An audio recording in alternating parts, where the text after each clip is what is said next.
तो कुरान की शान जलाली भी है, जो पहाड़ को टुकड़े टुकड़े कर दे, और कुरान की शान जमाली भी है, जो हाफिजों के सीने में समा जाता है।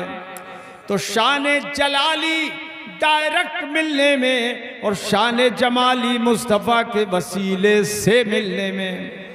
अब गौर कीजिए कि डायरेक्ट कुरान हुजूर पर भी तो उतरा है। अरे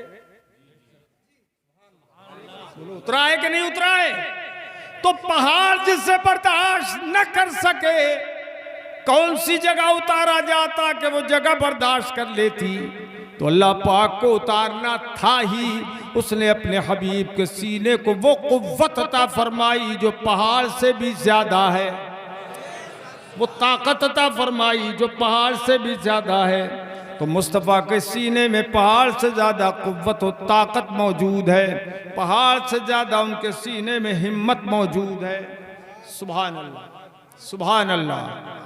अच्छा, हुजूर पर जब कुरान उतरता था तो सरकार उसे याद करने की कोशिश करते थे। क्या आप भी याद करने की कोशिश करो? हुजूर उसको याद करने की कोशिश करते थे। जिब्रील अमीन सुनाते और हुजूर सुनते भी और उसको दोहराते भी, तो उसमें मशक्कत बढ़ जाती थी। एक तो वही इलाही की मशक्कत बहुत ज्यादा होती थी, इतनी सख्त होती थी कि अगर हुजूर ऊंटनी पर बैठे होते थे तो ऊंटनी खड़ी नहीं रह पाती थी, इतनी मशक्कत उसको होती थी कि वो बैठ जाती थी। ये कुरान अजीम है, अल्लाह की सबसे आखिरी और सबसे बड़ी किताब है। सुभान अल्लाह, सुभान अल्लाह। तो एक तो इसका उतरना कितना भारी, और फिर उसको ज़बान से याद करते जाना ये उस पर भारी। तो अल्लाह पाक जल्ल मजदहू ने अपने महबूब पर प्यार फरमाया तो इरशाद फरमाया, ए मेरे हबीब इन्ना अलैना बयाना ला तुहर्रिक बिही लिसानका लिताजल बिही। हे महबूब, अपनी जबान को जल्दी जल्दी हिलाकर याद करने की कोशिश न करो। क्यों? कि इन्ना अलैना जमअहू व कुरआना, कि इसका हम तुम्हारे सीने में जमा कर देना और तुम्हारी ज़बान मुबारक से इसको अदा करा देना।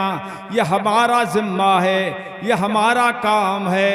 सुभान अल्लाह, सुभान अल्लाह। हम अदा कराएंगे, तुमको याद करने की कोशिश न किया करो। मेरे अजीजों, एक ज़माने तक तो हुजूर याद करते रहे, तो अल्लाह पाक ने नहीं रोका, और फिर अल्लाह पाक ने अपने हबीब को रोक दिया याद करने से कि ये तो हम खुद जमा कर देंगे सीने में। मेरे अजीजों, एक ज़माने तक हुजूर याद करते क्यों रहे? किस लिए अल्लाह ने इजाज़त दी याद करने की और फिर बाद में रोका? उसमें हिकमत ये समझ में आती है कि हुजूर जब याद करते थे तो उम्मत को याद करने का तरीका बता दिया कि ऐसे याद किया जाता है ताकि ये कुरान का हिफ्ज करना सुन्नते मुस्तफ़ा बन जाए। क्या हिल रहे हो? खाली हिल रहे हो, ज़बान से नहीं बोल रहे? दिल लग रहा है? तो कुरान अजीम बड़ी अजमत वाली किताब है जी। अब देखो, कुरान जिस महीने में उतरा वो महीना अजमत वाला आ रहा है। चंद रोज रह गए आने में। आज 6 तारीख है शाबान की, 7वीं रात हो गई, तो अब कौन महीना रह गया? कुरान और रमजान का साथ है, जोड़ है ये। कुरान रमजान दोनों साथी हैं कि कुरान अजीम रमज़ानुल मुबारक में उतरा। कुरान फरमाता है, शहरु रमज़ान अल्लज़ी उन्ज़िला फ़ीहिल कुरआन।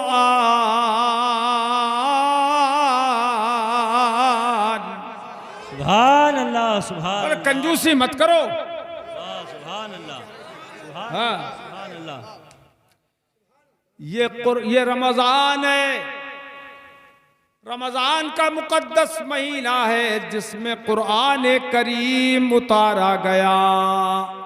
बेशक सुभान अल्लाह। तो रमजान की को निस्बत हुई कुरान से तो अजमत हासिल हो गई। और एक रात तो रमजान की वो है जिसे लैलतुल कद्र कहते हैं, उसमें तो पूरा कुरान हर साल लौहे महफूज से लौहे हर साल उतारा जाता और जिब्रील अमीन अला नबीना अलैहिस्सलातु वस्सलाम लेके आते हर साल